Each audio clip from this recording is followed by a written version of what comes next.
Tallahassee. In the face of vocal bipartisan opposition, the Trump administration said Tuesday it would not allow offshore oil and gas drilling in Florida waters, partially rolling back a proposal it unveiled last week.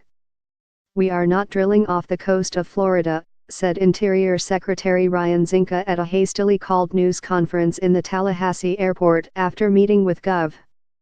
Rick Scott. Scott added, "I'm appreciative that the Secretary came to Tallahassee to sit down and talk about it and has committed that as a result of our interest in making sure there's no drilling here, that Florida will be taken off the table." Florida elected officials across the political spectrum, including U.S.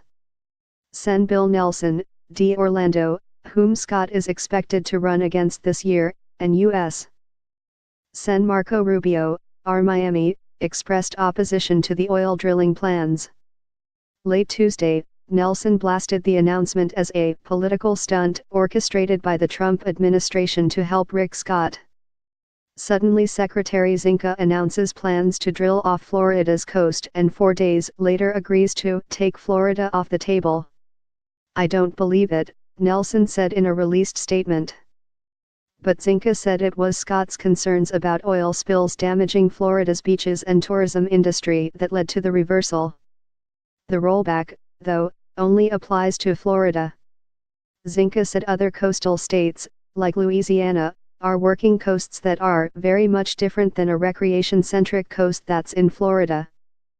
In the announcement last Thursday, Zinke said nearly all of the nation's outer continental shelf, a jurisdictional term describing submerged lands 10.36 statutory miles off Florida's west coast and 3 nautical miles off the east coast, will be considered for drilling. Oil drilling has been a sensitive issue in Florida, with its miles of coastline, especially following the Deepwater Horizon oil spill in 2010 that ravaged Louisiana's coast and left gooey tar balls on Florida Panhandle beaches.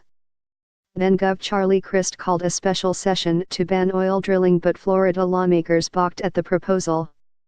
As a candidate in 2010, Scott supported oil and gas drilling off Florida's shores as a way to reduce oil dependency and expensive gas prices. Despite the partial rollback of the plan, Zinke said the Trump administration was still dedicated to aggressively seeking energy resources throughout the country.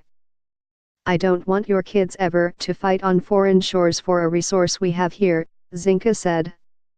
"But there's places where resources are sensitive, and there's places where we're not going to go forward with drilling for oil, and one of them is off the coast of Florida."